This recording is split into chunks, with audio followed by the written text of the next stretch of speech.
एको रुपया नहीं खे। तू कैसे देवघर जैबू? बड़ा वहाँ गैला में खर्चा बा।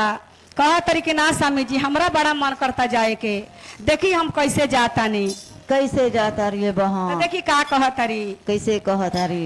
अरे कहाँ से निकालब 2000 तो कहाँ में भाजाइयो ले होए राला से निकाल 2000 तो कहाँ में भाजाइयो ले बेरा।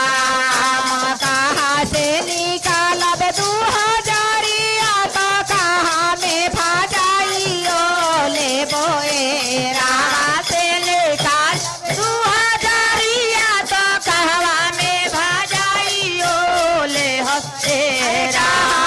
से टिकट कटाई बोता कहवा पहुँचियो जाइबो। कहवा से टिकट कटाई बोता कहाँ पहुँचियो जाइबो।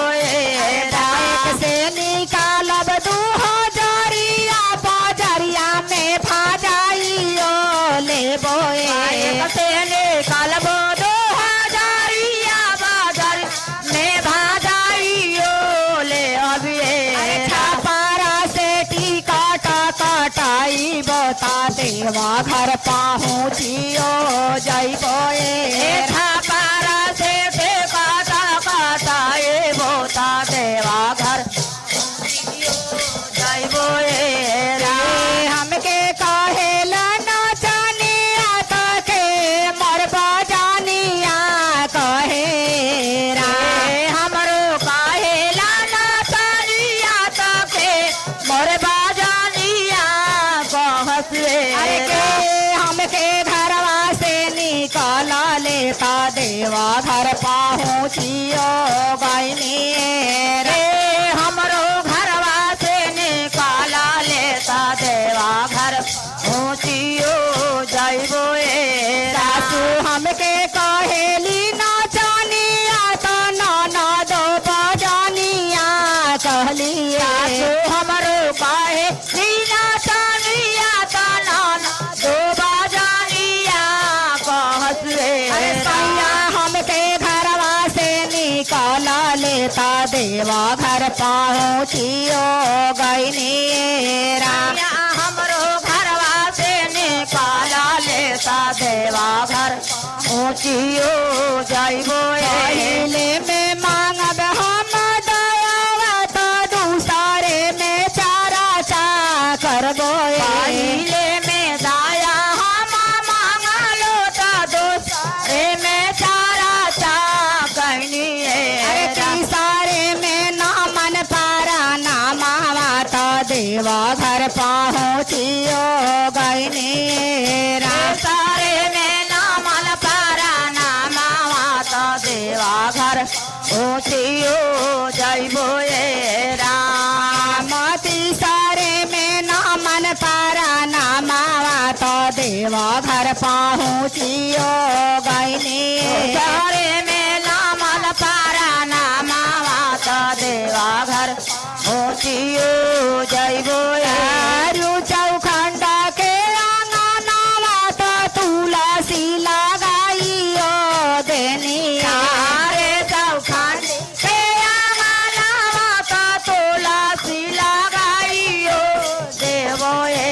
तुलसी के पूजाओ ना कइनी तो स्वामी हमरो जोगी भइले रा।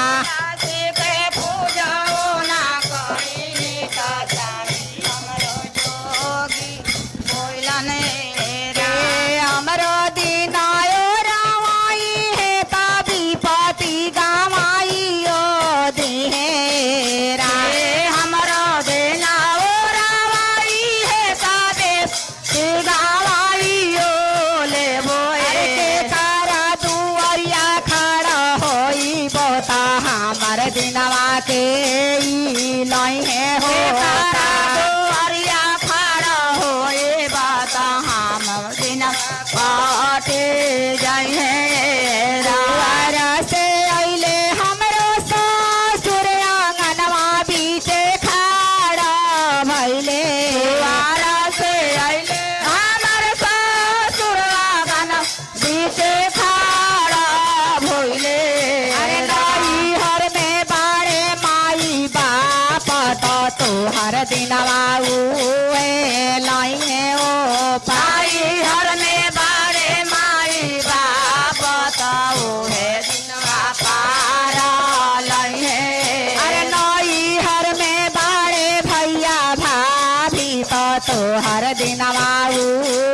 ए लाई है हो नाये हर में बारे भैया भाभी काओ दिनवा पार लई हे काल के बारे माई बाप बिगाड़ला के कोई काना के बारे माए बाप बिगाड़ लाके कोई हो नहीं के काल के बारे भैया भाभी बिगाड़ला के कोई नहीं के हमारा के बारे भाभी भाभी बिगाड़ लाके कोई हो नहीं के तुलसी के पूजाओ ना कईनी त स्वामी हमरो जोगी भैले तुलसी के पूजाओ ना कईनी त स्वामी हमरो जोगी